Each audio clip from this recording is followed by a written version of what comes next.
France میں گستاخانہ خاکے اور حکومت کا جو بیان آیا نبی علیہ الصلوۃ والسلام کی شان اقدس میں، اس کے اوپر پاکستان کی عوام جیسے احتجاج کر رہی ہے، اس طرح علماء اکرام اور سیاسی بھی کر رہے ہیں۔ تو علماء کا جو رد عمل آیا وہ آپ کے سامنے میں رکھوں گا۔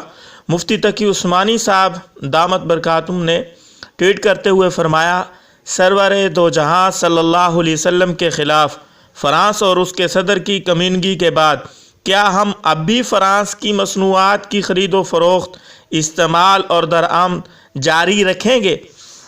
ان دولت کے پجاریوں کو سبق اسی وقت ملے گا جب عالم اسلام ان کی مصنوعات کا بائیکاٹ کرے گا۔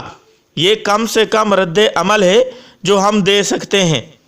اسی طرح سید عدنان کاکا خیلی صاحب کا ٹویٹ آیا کہ فرانسیسی صدر نے تمام حدود پار کر دی ہیں، اب ہماری غیرت ایمانی اور نبی پاک صلی اللہ علیہ وسلم کے ساتھ وفاداری کا کم از کم تقاضا یہ ہے پوری دنیا کے مسلمان فرانسیسی مصنوعات کا ایسا بائیکاٹ کریں کہ مادہ پرست، متعفن اور باطن تہذیب کے پجاری شج در رہ جائیں۔ اسی طرح مولانا اورنگزیب فاروقی صاحب کا ٹویٹ، حضور صلی اللہ علیہ وسلم اور صحابہ کرام اور اہل بیت عظام رضی اللہ عنہم کی توہین ناقابل برداشت ہے۔ پاکستان سمیت تمام مسلم ممالک فرانس سے سفارتی تعلقات ختم کر کے سفیروں کو ملک بدر کریں۔ اللہ رب العزت ان علماء کو جزائے خیر دے۔ ہمارا اور آپ کا بھی حق بنتا ہے، کیونکہ نبی علیہ السلام کے ہم بھی امتی ہیں۔ اتنی بڑی گستاخی نبی علیہ الصلوۃ والسلام کی ہوئی، اور صدر کا بیان کتنا مسلمانوں کے دلوں کو ٹھیس پہنچا رہا ہے، جذبات کو ٹھیس پہنچا رہا ہے۔ صدر ترکی نے جب بیان دیا کہ اس کا دماغ و توازن صحیح نہیں ہے، اس صدر کا جو فرانس کا صدر ہے دماغی توازن اس کا صحیح کیا جائے، تو اس نے آگے سے کہا، اپنا سفیر بلا لیا اور کہا جہاں ہماری توہین ہوتی ہے ہم وہاں اپنا سفیر کیوں بھیجیں؟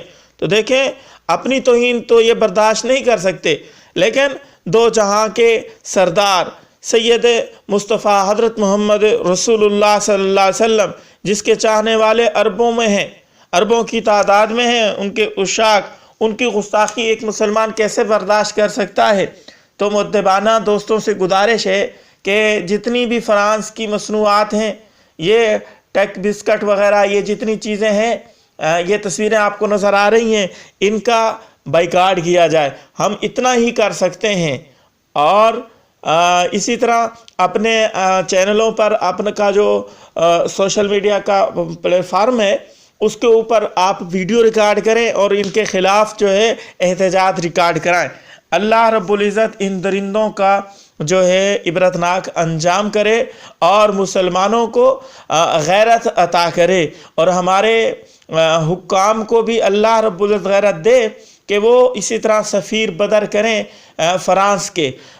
بیانات تو دے رہے ہیں، ٹویٹ تو کر رہے ہیں، لیکن ہر مسئلے کا حل ٹویٹ نہیں ہوتا، اگلا کام بھی کرنا پڑتا ہے۔ اس سے بھاری کام کیا جائے کہ ان کے ساتھ بائیکاٹ کیا جائے اور سفیر کو ملک بدر کیا جائے۔